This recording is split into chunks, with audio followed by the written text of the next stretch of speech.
Hello my lovelies, and welcome to this week's episode.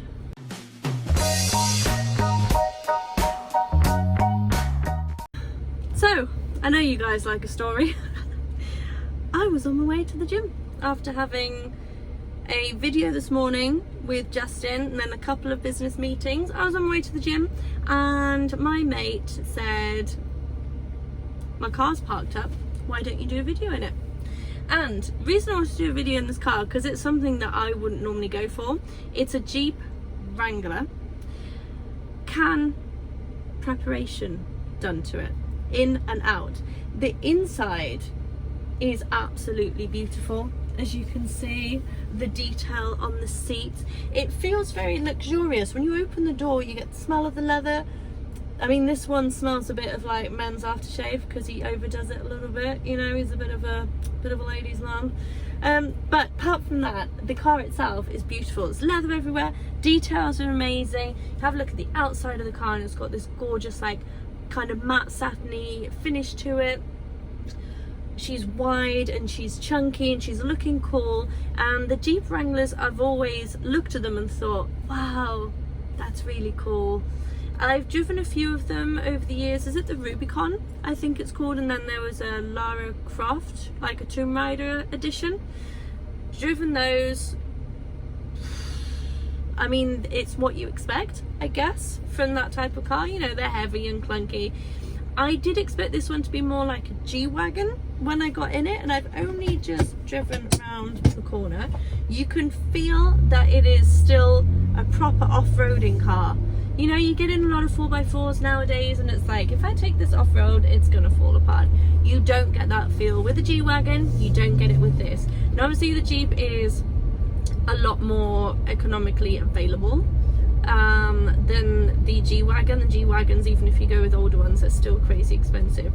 This one, you can tell it's more modern by, you know, the kind of technology you can see, but you're not overpowered by technology. They're still keeping it very basic, very rustic, if you can call a car that way. I do feel like I'm dressed accordingly, I must say. I got my outfit on today with my little ripped jeans and a little top, and then, you know, the plaits. I do feel like I'm fitting it. It is a statement. Again, very similar to the G-Wagon. It's a statement. If you've got a Wrangler, you know, it's a bit of a lad's car, I think. To go to the beach, you can have your surfboard on the back. That's what I think when I think Jeep Wrangler, and I think the owner of this car also thought that. But when you own one and it's your everyday car, I think you'll get a little bit fed up of it, to be honest with you. I've been driving it for a few minutes, and don't get me wrong, it's a great car, super comfy. It sounds nice, like it's got a nice sound to it, you know. It's not slow for the size of it and for the car that it is. Would it be your only car? I don't think so.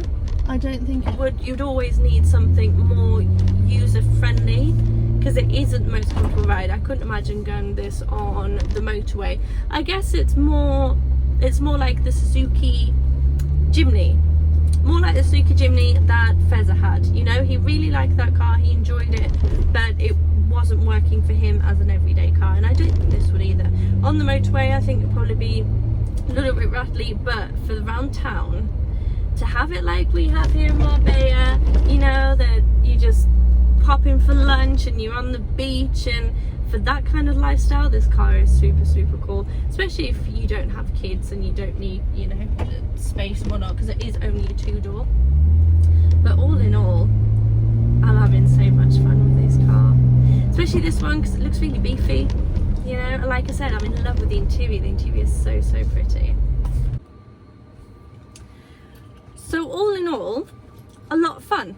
Don't think it should be your only car, but if, like I said, if what you want is just something to cruise, pick up girls, enjoy, it's summertime. It's a very, even though, I mean, you can take the top off, right? I'm not even going to attempt to do that, and I don't think the owner of the car would know how to either. But it's a car to enjoy. It's a summer car. It's a car to take on a trike with your dog in the back or something. It's a 3.6 V6. I think it has around 300 horsepower, automatic, obviously 4-wheel drive. It has the little additional gear lever that I can never work. And it looks super cool. Like I said, the Kahn design, pack on her, you can tell she's been kitted out inside and out. Very special car.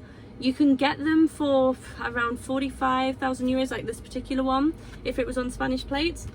So it's not going to break your bank if you are looking for something super fun to have in your garage. So I very much enjoyed this. I'm going to drop it back to him. It's so hot, and I need to get to the gym, and then I need to sunbathe for the rest of the day. So thank you very much for watching, and I will see you guys next week.